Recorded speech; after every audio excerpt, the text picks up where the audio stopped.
we'll play games that are like 10 to 30 minutes on this series.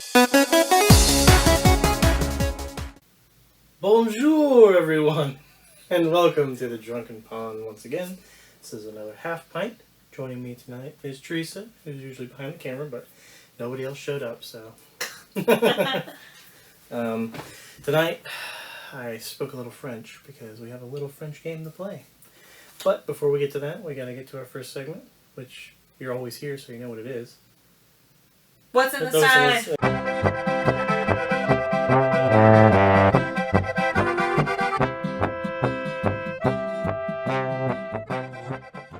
And what's in the Stein? That's right. We both have something different tonight. Yeah, you go first. Because Theresa doesn't drink alcoholic beverages, which is kind of cool because we don't usually get that perspective on the show. So, yeah. But tonight I am drinking Eris Brewery and Cider House. It's called the Pedestrian. I chose this one. I can get it closer. Oh, I chose this one. Ooh, you rarely get this view of the. Yeah, this is a different view. Because it kind of looks like a French lady to me. She said no, but I said it. I think it just looks like a Victorian woman with an apple, a but French Victorian woman. It's an apple, yes, but it's also a hop. A hop. Hops. Hops, like Superman. Yeah. Hops. I heard that they add more hops to it. I love that stuff. Been drinking it for years. You know, I heard they recently decided to add more hops to it. That was great. McLovin. Am I right? But this is a modern hard cider, dry, crisp, and tart, like a glass of Granny Smith. Like a glass of apple. Yep. So, cool. That's what I'm drinking tonight. What do you got? While you crack that bad boy open, I have I think it's pronounced tossed, like tossed salad. That's how it was pronounced to me when I had it at a local restaurant, Lily's. It is sparkling white tea, cranberry, and ginger. It does not have any alcohol in it, so it's a little fizzy. But yeah, so that's what I'll be drinking tonight. This is actually left over from a party. I'm just gonna go ahead and finish it. Yeah, that was a while ago too, and it's still fizzy. Yes, it's been in the fridge. Yeah, it's pretty cool. It lasted that long. Yeah. Mm. Oh yeah, that's nice. We went to actually Eris Brewery and Cider House is actually in Chicago. We actually took a little trip to Chicago. Hit a couple breweries up there. This was one of them. Grabbed a couple things from there. Eris will show back up on the show at some point. But this is excellent. An excellent cider. Mm. We actually had their beer there, but I didn't have it to go, so I didn't grab any of the beer. I grabbed some cider. Oh, yeah. They're kind of a small operation. Man, this is exactly what it says. It tastes like drinking liquid Granny Smith apples. Nice. Also, never gotten a chance to feature my Stein on the show. It's quite charming. This is my Stein. Yeah, well, that's specifically for her. Yep. So Oktoberfest is coming up too, so that's appropriate for that. And it'll be featured more often. So mine is sort of like, imagine champagne if it didn't have that alcoholic bite to it. If it was just light and crisp and juicy and fruity. That's what this tastes like. It is, yeah, I've had it. It's like sparkling, so it's sparkling white tea, cranberry and ginger. The cranberry is really, really light. The ginger and the white tea are really what I get most of. I said cranberry, right? White tea, cranberry. Say it again. Yeah. I can't even remember. Yeah, it says cranberry. Not really getting a lot of the cranberry, but if it's there, it's in the tartness that I'm tasting, but that could just be like bite from the ginger and the white tea. So, it's good though. It's very tasty, very drinkable. You could definitely drink a whole lot of it. So yeah, I like it a lot. All right. Well, we're doing this a little differently. Usually I say what the name of the game is at the beginning of the show, but I didn't this time. But we are playing Guillontine. It's by Wizards of the Coast and Hasbro. Teaming up. I think Hasbro owns Wizards of the Coast. But, yeah, Guillontine, there it is. It's a nice little card game, easy to play card game. And Which brings me to our next segment, which is Once Upon a Time.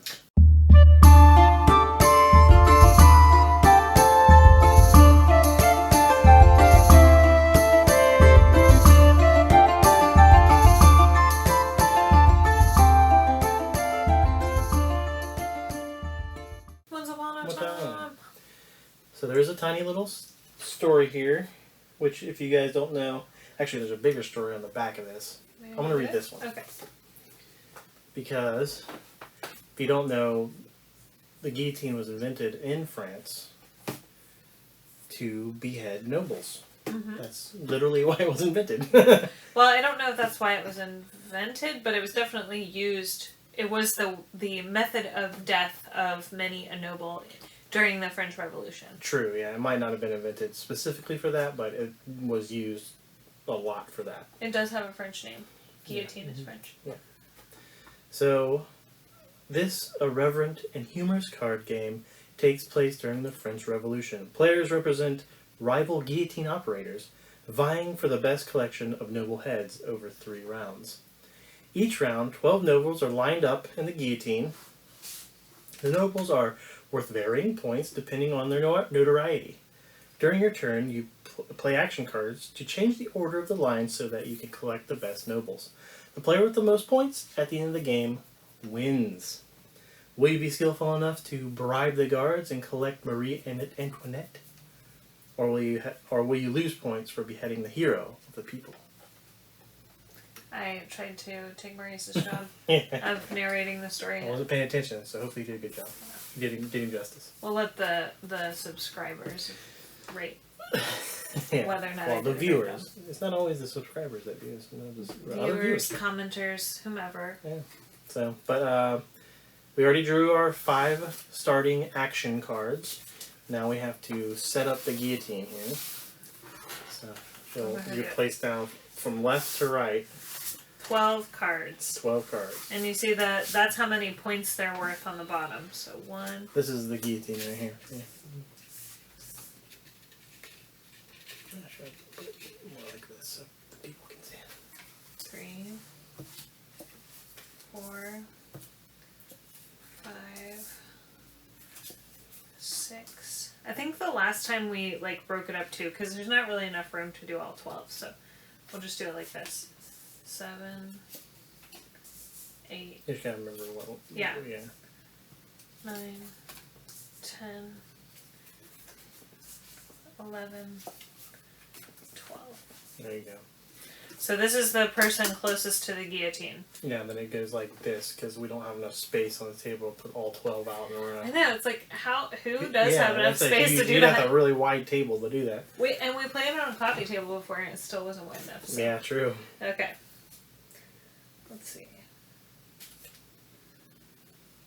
So now, she's gonna look at her action cards. It's the first thing. Oh, am I first to go? Yeah, you can go first. Oh, okay. You're already looking. She's gonna look at her action cards, see if she can use any of those. She's trying to get as the story says, she's trying to get the most points out of her nobles as she can, which is the points here on the baskets. That's how much they're worth. Okay. Some of them have extra things that they do.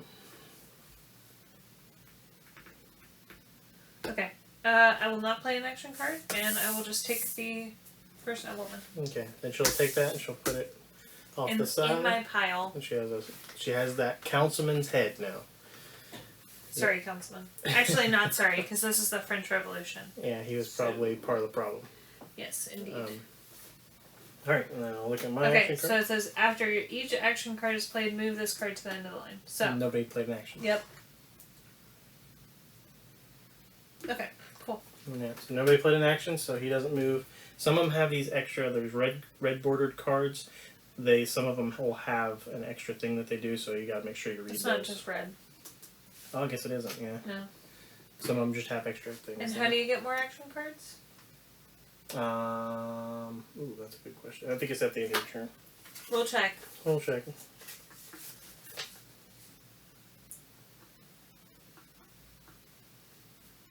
Yes, you draw a card. You draw an action card whether or not you played one or not. Okay. Let me put this a little closer to you.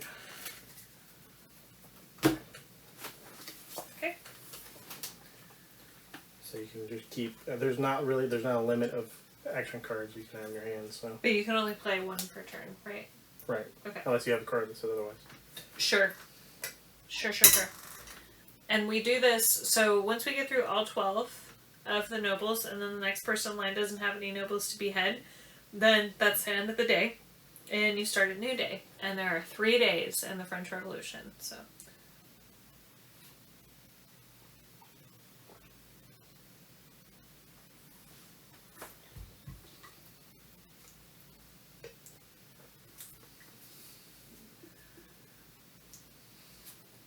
Alright, I'm going to use this word here. Ignoble noble. Ignoble noble. It says, move any noble forward exactly 4 spaces in line. Okay. So I'm going to do that. Moving him to the front. Okay. Boom. You're going to take him? And then I'm going to take him. So I got 5-point cardinal. Alright. So... This is a very quick, easy game. So I'm going to play Civic Pride, move a green noble forward 2 places in line, and I will take the governor. Alright. So now we have...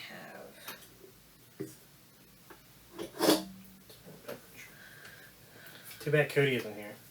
He knows all about history stuff. So he'd be like, the French Revolution started in 1729. You know, that kind of thing. Oh my god, his head's probably imploding watching this right now. That's inaccurate! Alright, I'm going to reverse the order of the line and take this bad boy. That's messed up. Mm-hmm. I do know that they beheaded like thousands of people. Like thousands during that time. Which is crazy. Like they were just like, it was just like all day long for like weeks at a time. They were just cutting people's heads off. I don't know if that's true, but It is sounds true. pretty interesting. It is. Rule check. About Steve's egregious... I'll put up a little blurb if I'm right or wrong. Okay. About that. Okay. Can't see. Nope. Line is reversed. Line order is reversed. What? I reversed the line order. How dare you?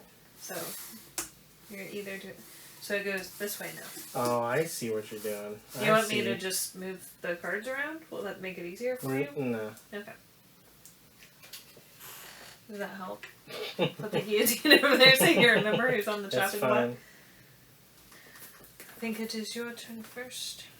The colors of the borders are only relevant to certain, like, action cards and certain things that some of the nobles do. So. And it refers to what their status is. So purple is royalty, green is government, so judge, mayor, and executioner, and the red is the military. I'm pretty sure those are the only ones that we have. That's it. And there's gray. There will be a gray at some point. Okay. They don't cost anything. They're like peasants. Oh, okay. Like people that were like innocents or whatever. Okay. I'll take it.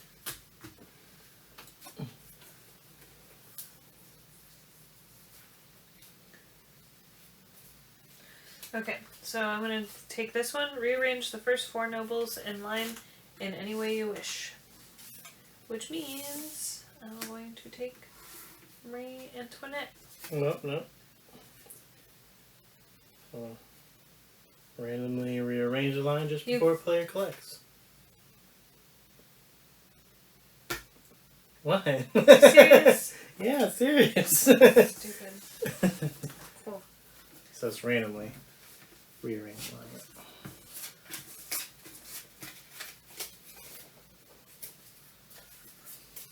She might be in the front though again. Because it's random.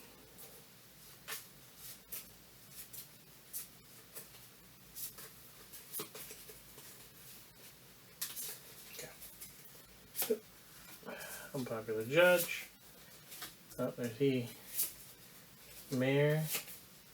Planning waiting. Marie Antoinette and the Duke.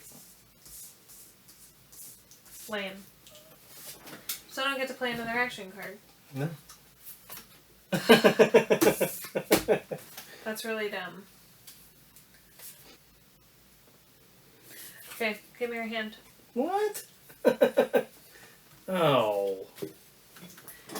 Man. I had a card, I'm not even going to read it, but it was that you take both of the players' hands, shuffle them back into the action deck, and then redeal out 5 cards. Alright. So, All my other cards are pretty terrible anyways. I hope you get the same 5 terrible cards. So.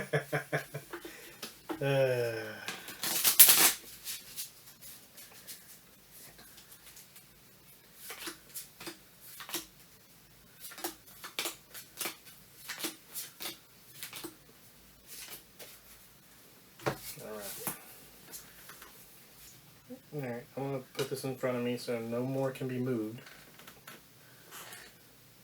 Oh, And then... Actually, no. Okay. Because this doesn't help me at all because these are in the wrong order. Dang it! Discard an action card.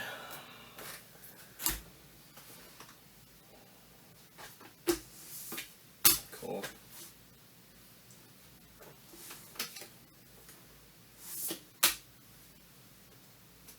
Palace card in the front of the line. Oh, I didn't take... Okay. Okay. Alright, so Man. that's the end of the 3rd day, so we're going to count up our points. I'm counting up the points. And then we'll go right back to you. It'll be interesting to see who won. Interesting. Alright, we're back after counting up the points of all the beheaded Frenchmen and women. French people. French persons. So the victor is Theresa. 54. You sound so excited. Yes, 54 points to my 42 points. Chalk up another loss for me.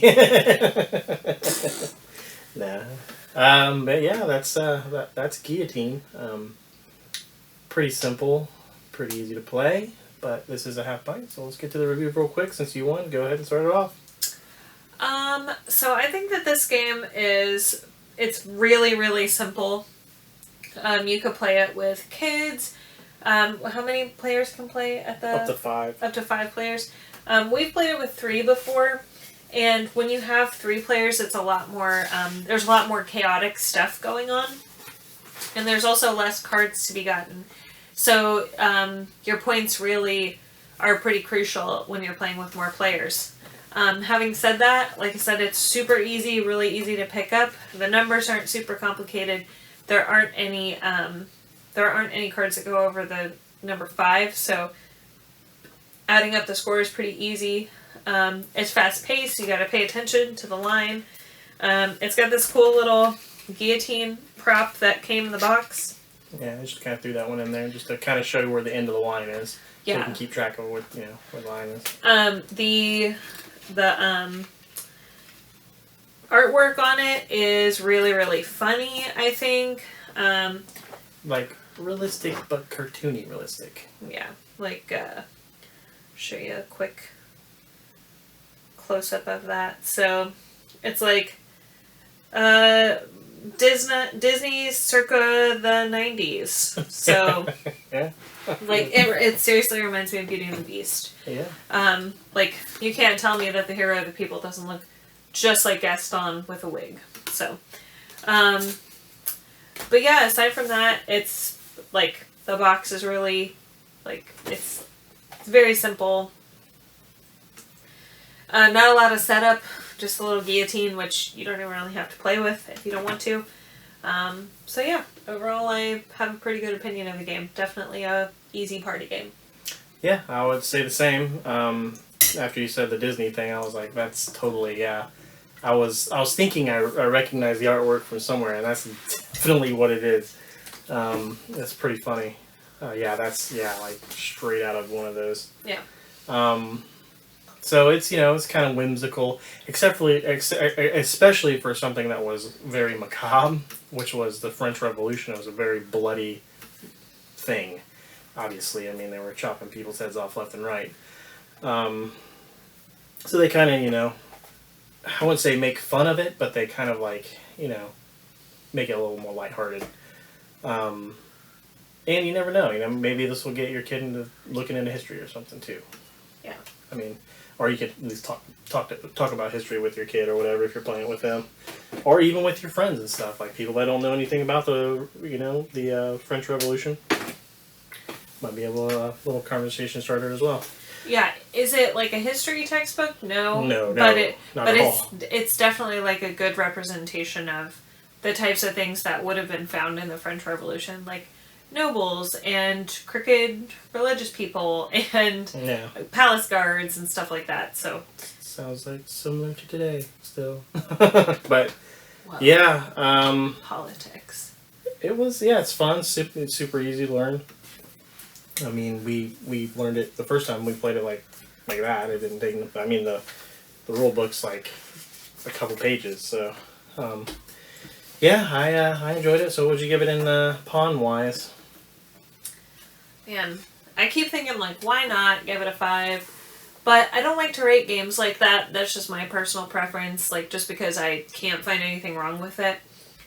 Is this game mind blowing? No. It's really well organized though, and it's really, really simple and easy to play. It looks good. It's very compact. There's not a whole lot of pieces. You can almost play this anywhere except for the line is huge. Yeah. So like what we did, you might have to double or even triple up. As long as you know where the tail end of the line is and you're consistently moving it in that direction, you could absolutely play it pretty much anywhere you can play a card game. Yeah. And it's quick. I mean, we played the whole thing in probably about 20 minutes, including when we added up our points. So I'm going to give it a solid 4.5.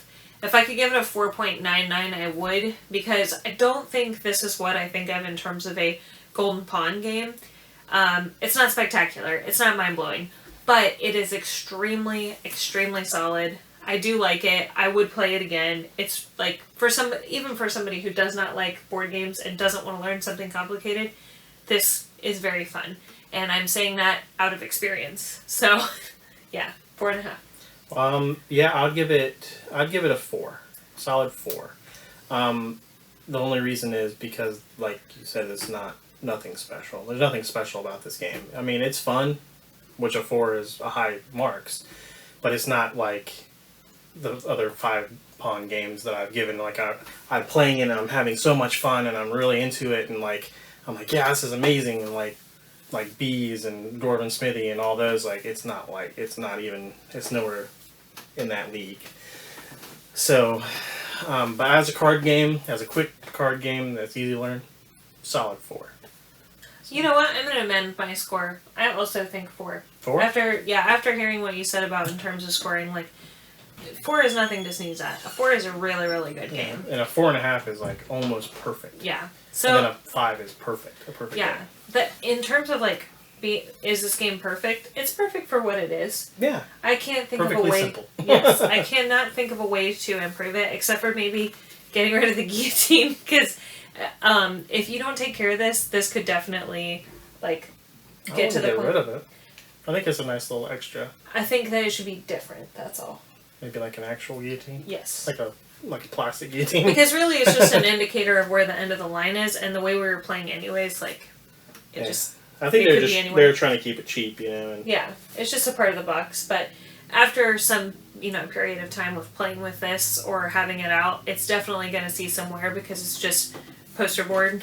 So maybe get something just a little bit more special. Maybe 3 print a little guillotine. I was going to say like a folding little plastic guillotine that it can just fold up and go right in that box. Yeah. Anyways, I'm sorry. I interrupted your review. No, I was done. Okay. Yeah, I guess we're just gonna wrap it up because that's pretty much all. I mean, if there's anything else you want to say about it. Nope. Definitely check it out. Definitely check this game out. I'm pretty sure it's readily available anywhere. You can find it anywhere online. It's Hasbro, so you could probably find this at local supermarket. And inexpensive. We've definitely seen that game a lot of times and it's inexpensive. It's like $10. It's like, I think it's between $5 and $10. So Yeah. you can probably find it on Amazon for about that. Yeah, so super cheap too, which is a good selling point. For something quick and fun. So. But I think that'll do it for us here on the Drunken Pawn Half Pints. If you like what you saw today, make sure you guillotine that subscribe button right in half. Smash the bourgeoisie. Yeah, down with the royalty or whatever. Like, comment, all that good stuff. Make sure to hit that bell. Tells you what we're doing week to week. We have a new episode every week. We've been pretty good about that. What are we doing at the beginning of October? That's coming up. Well, yeah, we'll be... Oh, September 1st? Yeah, mid-September to October.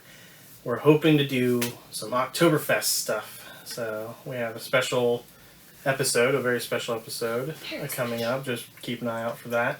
It's going to be different. It's not going to be the same as we normally do. And then we have a special game to play for Oktoberfest. So. What about the first weekend of October? Oh, the first week in October is Origins Game Fair. We'll be there, going around, trying to play some games, looking at some cool merchandise. If you see us out and about, we'll all be wearing our Drunken Pawn shirts and masks because we're trying to stay safe. But we will do a magic trick for you, and you can get a sticker. Yes. For free. But you have to find us to figure out what that magic trick is. Yeah. Yeah, but you'll get a sticker, a Drunken Pawn sticker, official sticker. Yes, official. But yeah. Anything else? Nope. I think that'll do it for this episode of the Drunken Pawn. So we'll see you next time here at the table.